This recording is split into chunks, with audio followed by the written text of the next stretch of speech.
సలహా వద్దు, సాయం చెయ్యి. ఓ పక్షి సముద్రంలోంచి ఒక్కొక్క చుక్క బయటపడేస్తుంటే మరో పక్షి వచ్చి అడిగిందట, ఇంతకీ ఏం చేస్తున్నావు అని. ఈ సముద్రం నా పిల్లల్ని ముంచేసింది, అందుకే ఈ నీళ్ళని తోడేస్తున్నా అందట కోపంగా. నీకేమైనా పిచ్చా? ఇన్ని నీళ్లు తోడాలంటే నీ జీవితం కూడా సరిపోదు అంది. వెంటనే ఆ పని చేస్తున్న పక్షి, సలహా కాదు, సాయం చెయ్యి అంది.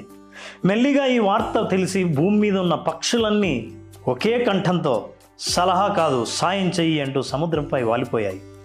ఈలోపు విష్ణుమూర్తి వాహనం గరుడు కూడా బయలుదేరబోయాడు.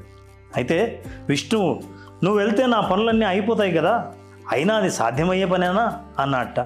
వెంటనే గరుడు కూడా, స్వామి సలహా కాదు, సాయం చేయండి అన్నదట.